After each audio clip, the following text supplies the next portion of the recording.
สบายดีทุกคนขอสังโยสังกีตามื้อนี้ก็จะมารีวิวพินเนาะตัวนี้เห็นยังบ่แล้วเด้อทุกคนเด้ออันนี้เป็นรุ่น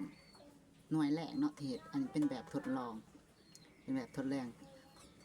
ตัวนี้จะเป็นสเกลใหม่เนาะที่เห็นมาจะเป็นขนาดยาวกว่าเก่าใหญ่กว่าเก่าใหญ่กว่าโต550,000กีบเนาะใหญ่กว่าตัวนั้นเนาะตัวนี้จะเป็นแบบขนาดใหญ่ขึ้นเนาะขนาดมาตรฐานนะทุกคนนะ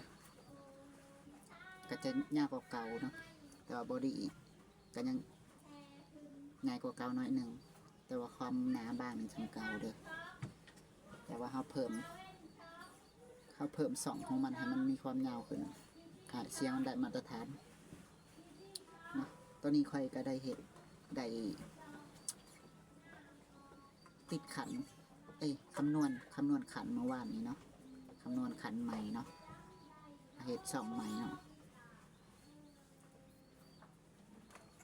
โอเคมันนี้มาพังกันตอนนี้ยังบ่ทันแล้วเลยทุกคนเด้อ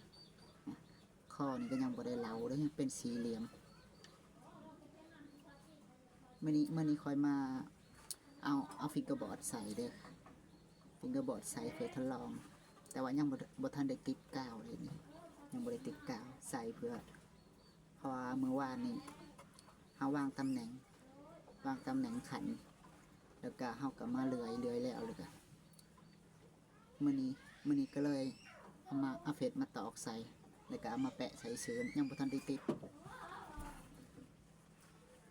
ตัวนี้ก็ยังบ่ได้เจาะเนาะบอนเสียงมันออกยังบ่ได้เจาะนะแต่ว่ามาพังเสียงกันว่ามันจะเป็นแนวใด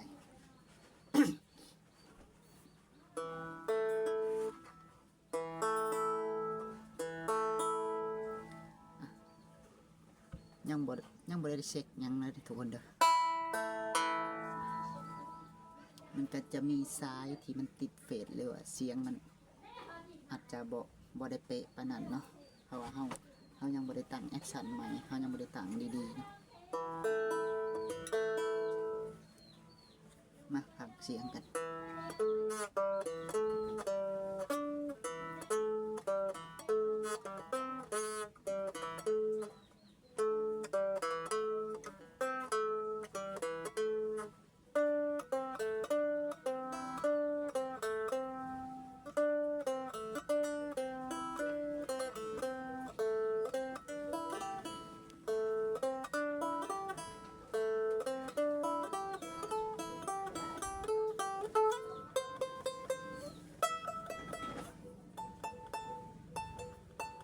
มาหอดฟีก็จะติดเฟสแหละเพราะว่า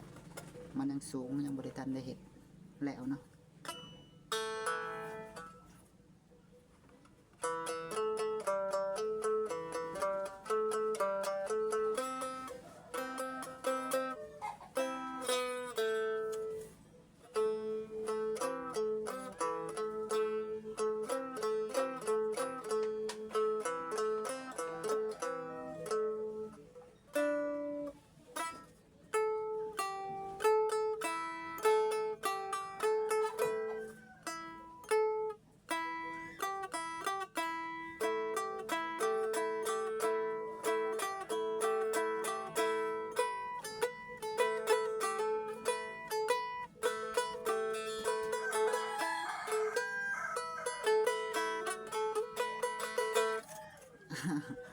สางลิ้นพินออกเป็นเด้อทุกคนเด้อ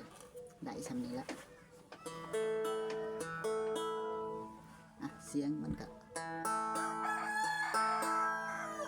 ประมาณนี้แหละทุกคน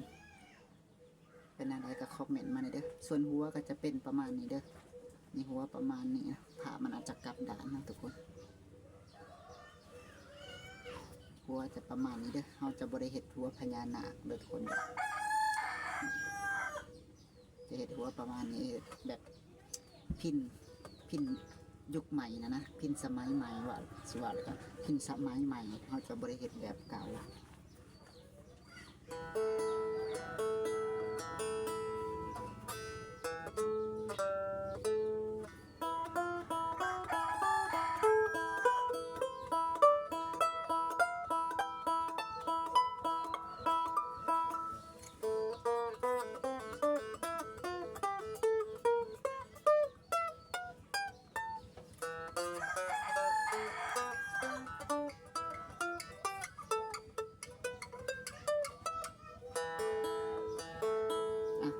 ก็เสียงดีเด้อคนเด้อเสียงดีเสียงเป๊ะบ่เพี้ยนเด้อตัวนี้รับประกันได้เลยเนาะเพราะว่าสเกลพิมพ์สองพิมพ์ขันพิมพ์นี่ข่อยเฮ็ดเองนะได้ลงมือเฮ็ดเองเนาะแล้วก็เฮาก็ได้เฮ็ดแบบมาตรฐานไว้แล้วเนาะอันนี้จะเป็นแบบที่เฮ็ดไว้เมื่อวานเป็นไม้ประทัดสำหรับแทกตอนที่จะเลื่อยเนาะตอนที่จะเลื่อยใส่ขันนะต่อไปเราก็จะใส่เป็นตัวนี้ก็จะได้มาตรฐานได้เสียงแบบเก่าเนาะได้ถ้าหน่วยนี้บ่เพี้ยนหน่วยอื่นก็บ่เพี้ยนประมาณนี้เนาะเพราะว่าเราก็จะแทกอย่างดีแล้วก็มีการเลื่อยโอเคประมาณนี้เด้อทุกคนฝากคอมเมนต์ในเด้อทุกคนพินแบบนี้ตัวนี้เป็นอะไรเสียงจะดีอยู่บ่หาติดตามเบิ่งตอนที่มันแล้วเด้อทุกคนอย่าลืมเดี๋ยวบอกราคาก่อนนะเผื่อคนถามเผื่อคนสนใจอยากได้นะรุ่นนี้ราคาหน่วยนี้นะเอาหน่วยนี้หน่วยแรกนะหน่วยนี้หน่วยแรกนี่ขายราคาพิเศษก็แล้วกันราคาพิเศษเพียงแต่1 ล้านกีบนะเป็นงานแฮนด์เมดงานฝีมือเนาะนี่เป็นกระบอกนี่จะเป็นไม้โม้นไม้กระเริ่มนะทุกคนลายงานเป็นไม้หายากเป็นไม้มงคลนะทุกคนตัวนี้โอเคส่วนราคาปกติได้ราคาปกติถ้าเป็นแบบ3 สายแบบนี้ก็จะขายอยู่ที่1.6 ล้านประมาณ1.6 ล้านเด้อทุกคนเด้อถ้าอยากได้เนาะสามารถสั่งเฮ็ดได้1.6 ล้านหรือถ้าอยากได้ใครคนใดที่อยากได้เป็น4 สาย24 เฟสเลยว่ะพอง่ายเฮ็ดให้เฟสมันแบบเฟส